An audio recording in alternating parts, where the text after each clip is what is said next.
Assalamu alaikum and welcome back to another episode of Manifesting Muslimah. I'm your host, Zara Pedersen, and in today's episode, we're going to go have a little look through the Qur'an.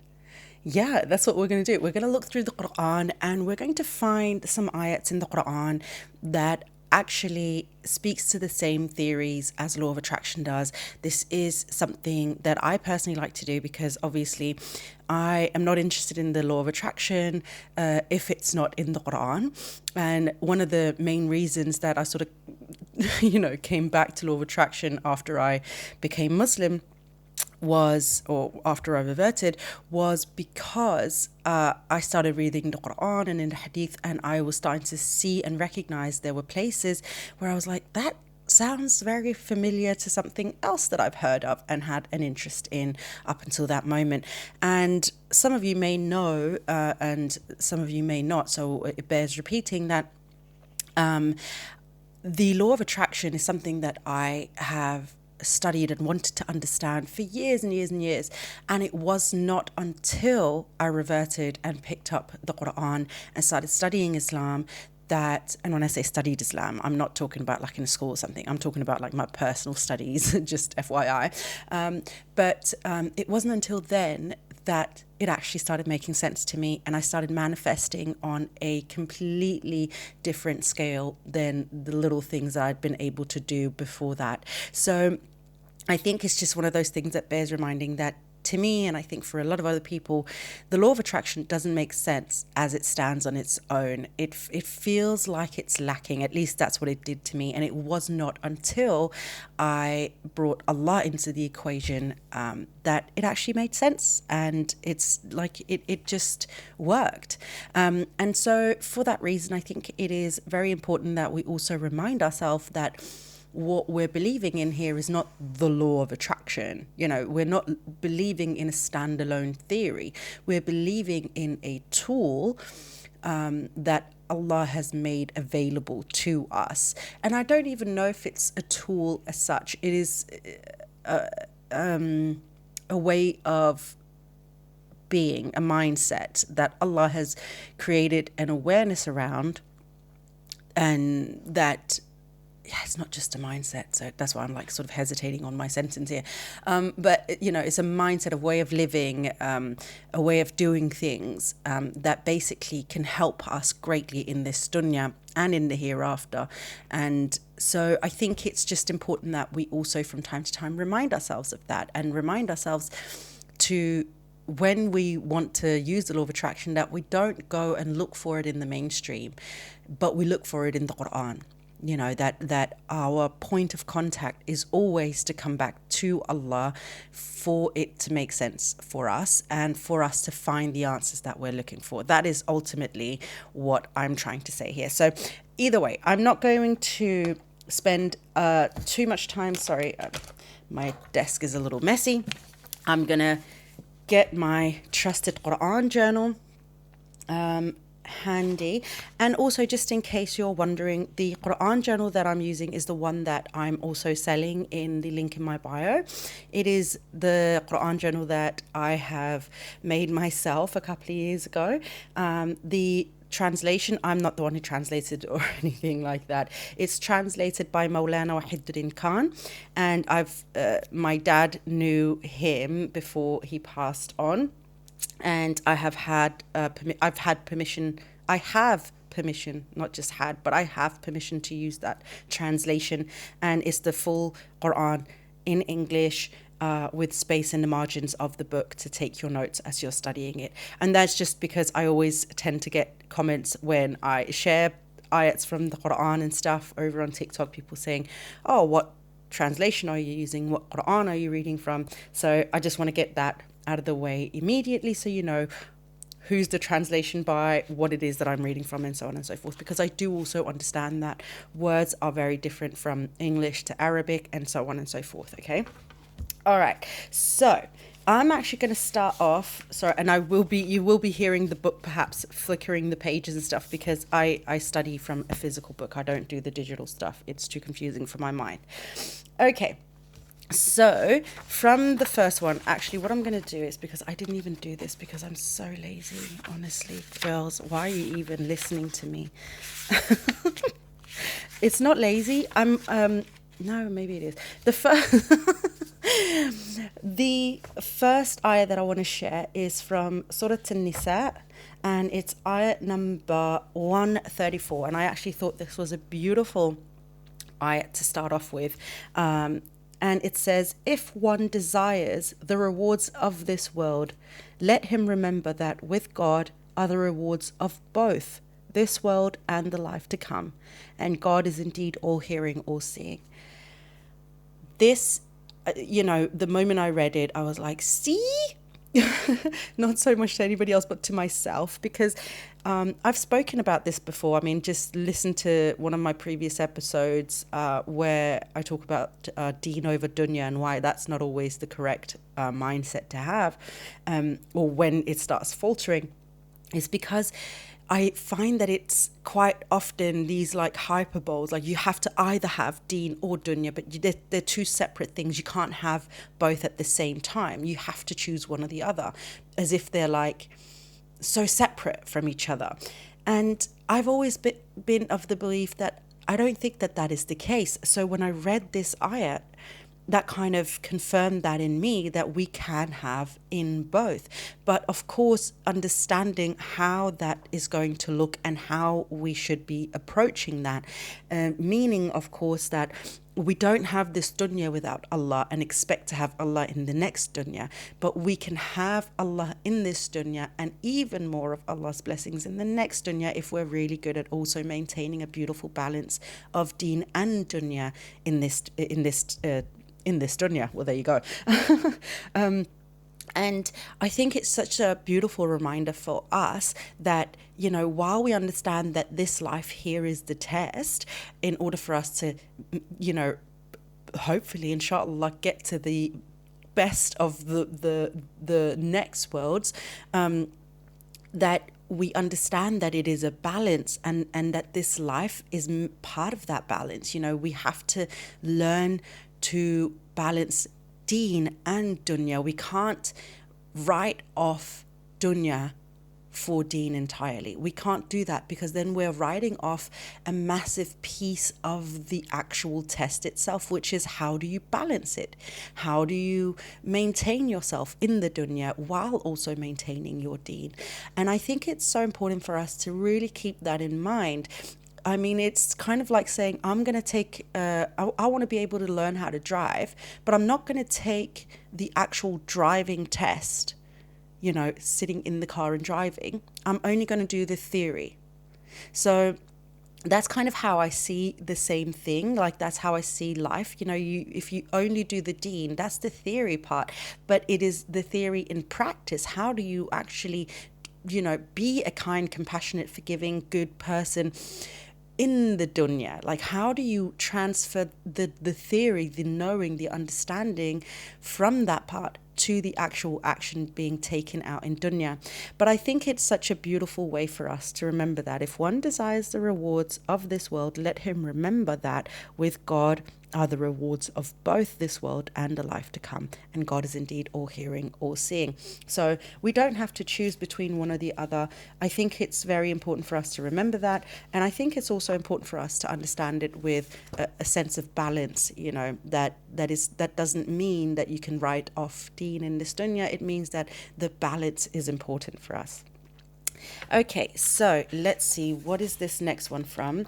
I should have written it, because I literally just put post-it stickers in my Qur'an journal from places that I liked it, but of course I didn't write like on the post-it sticker, the name of the surah that it's coming from. So I hope you like the ASMR. Should I be shutting up while I'm doing this so you can hear the pages? Okay, so the next one is coming from Surah Al-An'am, the cattle, and it is ayah number 104. Okay, so this ayah says, clear insights have come to you from your Lord. Whoever therefore chooses to see does so for his own good, and whoever chooses to remain blind does so to his own to his own loss. Okay, so the reason why I highlighted this ayat, because you might be like, what does that have to do with anything? So the way that I read it, and by the way, I didn't even say this, I can't believe I forgot all of my disclaimers, My disclaimer is, of course, that everybody reads the Qur'an differently, and depending on what part of their journey in Islam and towards Allah they are in, you might take different things from the different ayats. So, while I'm reading these things and interpreting it this way today, 5 years from now I might read it and it might read ever so slightly different, not because the wordings have changed, but it's because the magnificent Qur'an is not you read this text only in one way. It's because of the beautiful meanings that the Qur'an can have. What one single word even can hold so many different meanings. So of course there's room for you to read these ayats in your own way and maybe take something completely different from it, okay? And I think it's just really important to put that out there, because I think some people also have come to me and said, I don't know how to read the Quran, and I don't know how can I trust that how I understand it is the truth. That's why, because it's an individual thing. However you read the Quran is the truth for you in that moment, because it's true for you, because Allah has done something with the Quran in such an amazing way that no matter who picks it up and reads it, it will speak to them the way it's meant to speak to them. And I think that is really, really important just to highlight, and just to put that little disclaimer out there that I'm not a halima, I'm not an imam, I'm not a mufti, I'm nobody. I'm just a person with a great interest in learning this about my religion. So this is the way I have read it and interpreted it, and there is of course room for you to read it in your own way as well. Okay, disclaimer over. Moving on. 104. Let me just read it one more time for you, because I'm so sorry if you forgot, because I'm babbling on. Surah Al-An'am, ayat number 104. Clear insights have come to you from your Lord. Whoever therefore chooses to see does so for his own good, and whoever chooses to remain blind does so to his own loss. And instantly, to me, I was thinking intuition, purpose, intention, desire. This clear insight have come to you from your Lord. Clear insight, that sense of full knowing, full understanding, full calling, full desire towards. That is how I read that. Clear insight. It's a sense of knowing without necessarily having the evidence of it. And this is how we speak about intuition. It's that sense of knowing without proof, without logic even sometimes, without anything, but just that sense of knowing. It's like a clear insight. It's that divine inspiration that comes in and just guides you. And so the reason why I have it here in this video is because even something as intuition and intention, desire and purpose is something that is also so greatly acknowledged within Islam, within the religion, that there are things within ourselves that we might not fully understand that greatly, but at the same time it is there and we cannot write it off. And when we acknowledge it, we have the choice of either following through or ignoring. And that's the second part. Whoever chooses to see does so for his own good, and whoever chooses to remain blind does so to his own loss. And I think that is such a beautiful way. I'm going to say that so much in this episode. I'm so sorry if that annoys you. It's such a beautiful way and such a reminder. But it's such a beautiful reminder for us that, even when we're inspired, or Allah gives us an intuitive calling towards something, or a desire or a dream for something, that we still have a choice to choose it or to walk away from it. And to choose it is the blessing. That is the way that Allah has said, I would like for you to go in this direction. This is for you. This is a blessed way for you. There's full of rizq for you going down this path. But if you choose to ignore that calling, ignore that intuition, and ignore the desires, the dreams that I have put within you, you're doing it at your own loss. And this is why you'll find people like me who implores, to go do the things. If Allah has inspired you with even a fragment of the full image, follow it to the best of your ability, and then allow Allah to come in and do the rest of the heavy lifting. But follow it, because that is where your rizq is. Allah guides us in this dunya. Allah is not just hasn't plopped us down in this dunya and said, figure it out on your own. He wants us all to succeed so much that if he sees an ounce of good in you, he will do what he can to protect that part of you and see it grow and fulfilled and nourished. And so he will try and guide you in the direction where this growth and nourishment is, where the blessings are. And if you decide to not see it, if you decide to say, I know it's there, but I'm too lazy, I'm too busy, my family doesn't support my dreams, I don't know. All the excuses that we come up with, like on a daily basis, not to do the things that we actually feel inspired to do and really pull towards, that is not because Allah has said it's not for you. That is because you are choosing not to see and not to follow through, and you're doing it at the detriment of your own of your own life. Or as Allah says it so much better, this is not Allah saying it, this is of course the translation, but you do it to your own loss. So that's another one for me that I think is just wow, and such a good reminder for us. Okay, the next one is actually kind of a long one, and I think there's going to probably be several parts of this, law of attraction in the Qur'an, because again, like the Qur'an is just full of it. I've just chosen like a few select ones. Well, let's see how we go about this one, because I'm actually going to put this one that I'm about to share with one more. Oh, let's do some page ASMR. Oh yeah. Okay, 1 second, my darling.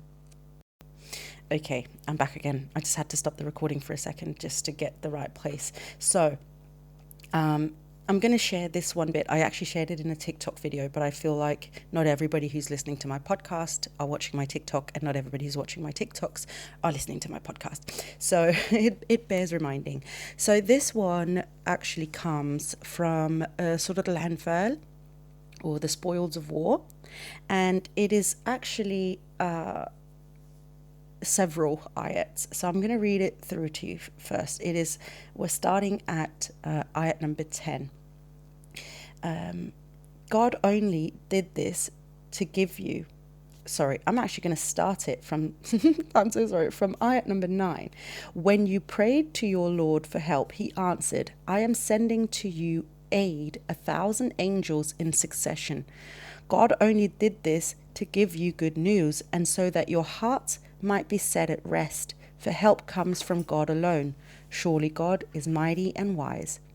He brought drowsiness upon you to give you his reassurance, and sent down water from the sky upon you so that he might thereby purify you and remove Satan's pollution from you, and make your hearts strong and your feet firm. When your Lord commanded the angels, saying, I am with you, so make those who believe stand firm, I will instill fear in the hearts of those who deny the truth, so strike their necks and strike all their finger joints. So Surah 9, ayat 9 to 12, Surah Al-Anfal. And now this, again, you might be thinking like, what are you reading this for? This is about war and stuff. But there's so many beautiful reminders here for us. Number one, he starts off saying, when you prayed, he answered. So meaning the du'as are answered. So it's an immediate thing. That's a beautiful reminder for us. When you prayed, he's not saying when you prayed and then you did this and then you were this and then your heart was pure and then that and the other. He just said, you prayed, I answered. Okay, that's the first thing. And I love this because I think we always quite often in this dunya like to put human emotions and qualities onto Allah because that's how we operate. So we think if somebody's going to ask me for a favor, it's because I believe in them. It's because they've done me a favor in the past. It's because I have a good standing with them. And that's not how Allah operates. He just wants us to pray. He will answer. So that's the first thing I want you to take from that.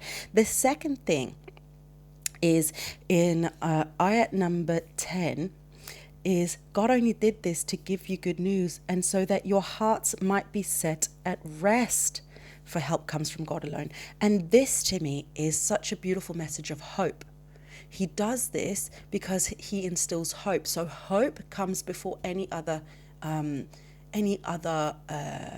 thing that Allah might send to you.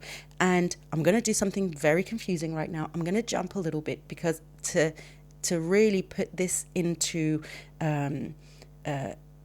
like that meaning of how important that is, I'm going to go back to Surah Nisa and ayat number 104, because he speaks about hope again here, or what I perceive to be hope. So 104, do not relent in the pursuit of the enemy. If you are suffering hardships, they too are suffering similar hardships. But what you can hope for from God, they cannot.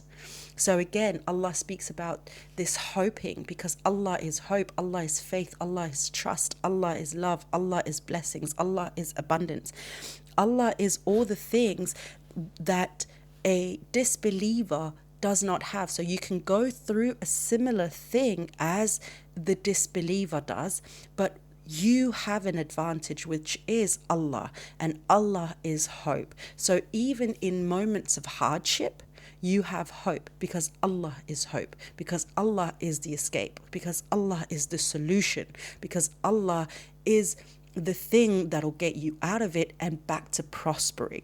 Okay, and so again with Surah Al-Anfal, he does this again to, at this point he's talking about the Battle of Badr, and they're about to go to war, and he does this to them. He gives them that hope. He answers their prayers because he wants them to feel hopeful before going into war, even though they are severely outnumbered. And then in ayat number 11, he says, he brought drowsiness upon you to give you his reassurance, and sent down water from the sky upon you, so that he might thereby purify you and remove Satan's pollution from you, and make your heart strong and your feet firm. Two things again in this one ayat. Subhanallah. The first thing, he brought drowsiness upon you to give you his reassurance. And this is beautiful, because we look at, I'm making a prayer to Allah to do something, to go to a job interview or something. I really want this job. And Allah might respond to my prayer saying, I will give you a good night's rest, because you need to have good energy going to this job interview. I'm not going to, tell you what to say at the job interview. I'm not going to tamper with the interviewer's free will to hire you, but I'm going to give you an advantage of a good night's rest. And we, again, so caught up in the physical manifestation of the prayer being answered. We want to see a literal angel standing beside us during the job interview, guiding us and telling us what to say to make sure we get the job. And that's not always the way that Allah answers the prayers. Sometimes it is by saying, I will prepare you in the way that I know will benefit you most, but ultimately you are the one who has to choose how you act and behave and what you say during the job interview, and how the job interviewer then decides to go forward with you. That's their free will and decision. But it's such a good way for us to really humble ourselves sometimes when we pray, that we don't only see the answer to a prayer as being a physical manifestation of the outcome that we want, but sometimes the aid to get the physical manifestation. So in this case, it was a good night's rest so that they wouldn't be tired going to war the next day. That is so important. Could you imagine if they'd stayed up all night? I would. I'm anxious. I wouldn't be sleeping much. I'd be like praying the whole night, and I'd be like talking to everyone like, hey, maybe if I distract them, if I run this way, then I don't know what I would have done. I probably would have been panicking, running around like a headless chicken. Who knows? Anyway, the next thing in this one ayat is that he sent down water from the sky so that he might thereby purify you and remove Satan's pollution from you and make your heart strong and your feet firm. Do you know what that is? He purified them from hesitation, doubt, fear, any of those things, so that they don't go to war hesitantly. They go to war feeling safe, secure, firm in their decision, knowing that they're doing the right thing. So that's another way that Allah might help. It might be in the like, I'll give you a good night's rest, but it could also be, I'm going to remove the doubt. I'm going to help you with the hesitation, because I know you've got a big thing coming up the next day, so you'll feel more confident going into that job interview. And again, those are little things that we might be so quick to write off because we're not seeing it. We can't see it. We can't pinpoint it. But looking back, we might be like, oh, I don't even understand. I just felt so confident that day, and it's so unlike me, but it was just that way. That was Allah, Habiba. That was Allah. I think back. There's so many things where I can think back on my life where I'm like, that's kind of unlike me. Like doing things or saying things or whatever, where there's some like a confidence, an assertiveness, whatever it might be, where I'm like, whoa, where did that come from? Because that's unlike me. That's from Allah, because Allah wants you to succeed in that thing that you're doing in that moment. So an answered prayer might be that he's just removing the hesitation, fear, and doubt. And one thing I really want you to pay attention to here is it's remove Satan's pollution, which is something we've spoken about in the membership meeting. Again, if you're not in the membership, girl, you're missing out. You need to be in there. Sign up. It's only $9.99 a month. Okay, so anyway, we've spoken about this. And one of the greatest tools that Shaitan uses against us is hesitation, doubt, and fear. He makes us doubt ourselves. He makes us question ourselves. He makes us question Allah. He makes us question our worthiness. He makes us question whether or not we're good enough or bad enough. He's the one who's putting those doubts, hesitations, the fear into us by saying, it doesn't even matter anyway. I might as well just skip another salah. I might as well just not fast today. I might as well just drink a little bit more alcohol. I've already done it. I'm already down there anyway. Allah has already has already forsaken me. He's not going to forgive my sins.